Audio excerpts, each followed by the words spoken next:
up, everybody? As we all know, the housing market is changing week by week, with different areas having price reductions while others are still having multiple offers. So in today's video, we're going to take a look at Lance Lambert's article in Fortune magazine that's titled, Moody's Home Prices to Fall in These 210 Housing Markets, while these 204 markets will go higher. And we'll see which markets they think are going to fall and which markets they think prices will still go up. After that, we'll take a look at the latest housing market data provided by Redfin to see what's happening right now in the housing market and the trends moving forward.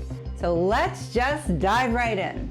Housing economists are calling what we're seeing now a turned over housing cycle. This means that housing activity is now on the downward slide after 11 years of expansion. But as Lambert points out, just because the housing activity is declining, it doesn't necessarily mean that house prices are also going to fall.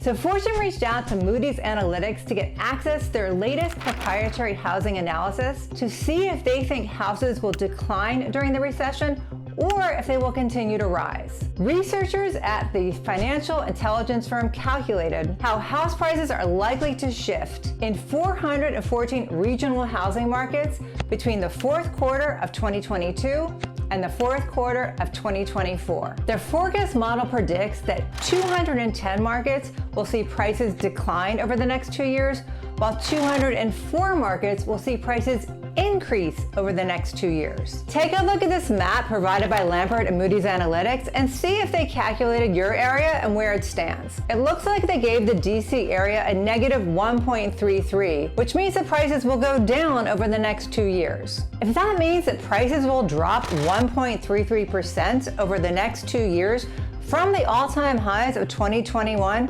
we would still be way ahead of the game as far as home values. I think this is really important to note because I see a lot of clickbaity titles on YouTube talking about a housing crash because of this massive influx of foreclosures that's going to happen. And if this is the case, it's just not going to happen that way. Because unlike 2008, where we did have a housing crash, and believe me, it was terrible, if people still have equity in their homes because the prices have increased so much over the last 2 years, so if they need to sell, then hopefully they will sell on the open market and not in foreclosure.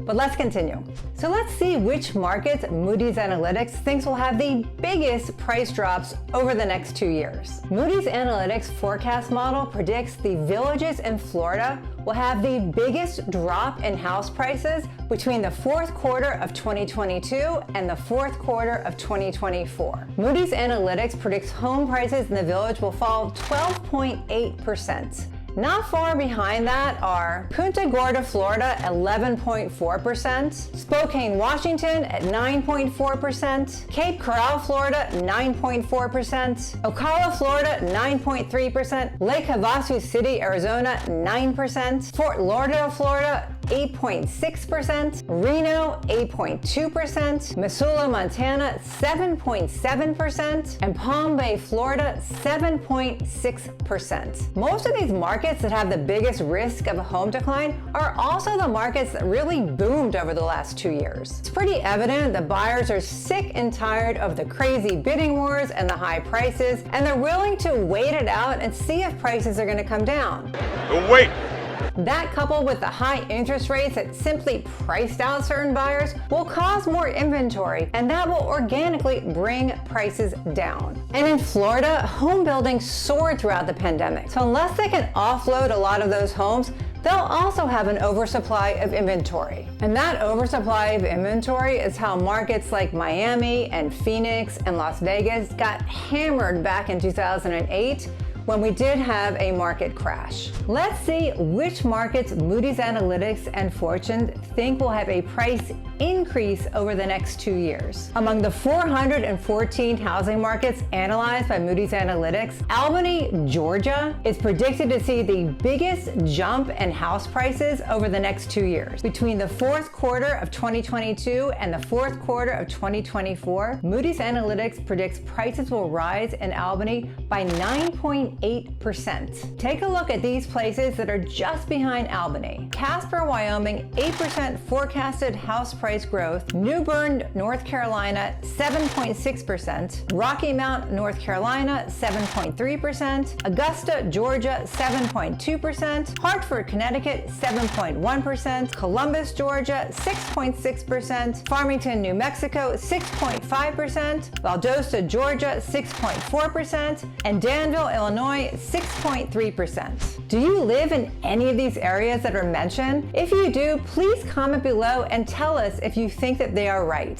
Lambert goes on to write that every quarter, Moody's Analytics does an analysis to determine if home prices and regional housing markets can be supported by underlying economic fundamentals like local income levels. They determined that national house prices are overvalued by 24.7%. He explains that simply being overvalued does not guarantee that a housing market will see declining house prices.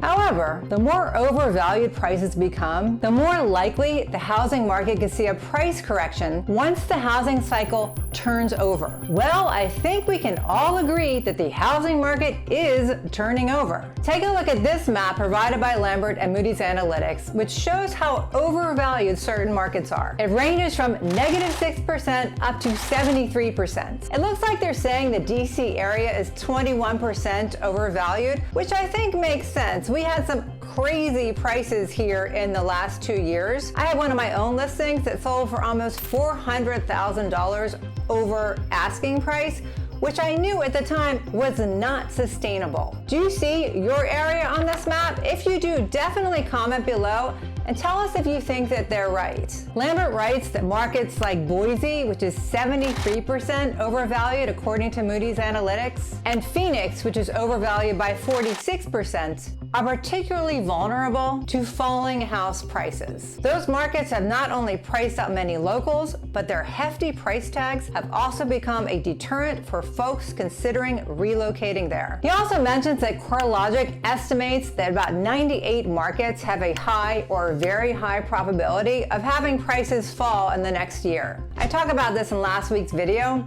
and I think that this is really interesting. Even if some regional housing markets see falling home prices, it doesn't mean we're heading for a nationwide bust. Neither Moody's Analytics nor CoreLogic predicts a national home price decline. I think what they're trying to say is that even with prices going down, they still don't see a crash like 2008. Back then, we had subprime lenders that were lending money to anyone that wanted it, even if they really couldn't afford it. Once those small interest-only payments were up and the bigger amount mortgage came to fruition, they simply couldn't afford to pay their mortgage, and that's why we had so many foreclosures. Today, homeowners are in much better shape, and hopefully, with the price increases of the last 2 years, there's enough equity in their house to offset any price reductions if in fact they have to sell. Let's take a look at Redfin's latest data on the housing market that was published July 28th. This will show us current conditions and what's happening right now, and also the trends moving forward. For the week ending July 28th, 30-year mortgage rates fell to 5.3%, but up from 3.11% from the beginning of the year. The monthly mortgage payment on a median asking price home hits $2,336 at the current 5.3% mortgage rate, up 42% from $1,648 a year ago, when mortgage rates were 2.8%. Active listings rose 4% year over year, the largest increase since August 2019. Pending home sales were down 15% year over year. Homes for sale were on the market for a median of 20 days, up 2 days from the 18 days a year earlier. On average, 7.5% of homes for sale each week had a price drop, a record high as far back as the data goes, back to 2015. 47% of homes sold above list price, down from 53% a year earlier. So although the market is changing, and we all know that, these numbers just don't paint a picture of doom and gloom. They show a correction, which we all knew was coming. I hope you got some value out of today's video. It's a lot of work to put together these housing market updates, but I think it's important that you have the most up-to-date information so you can make the best decisions for you and your family.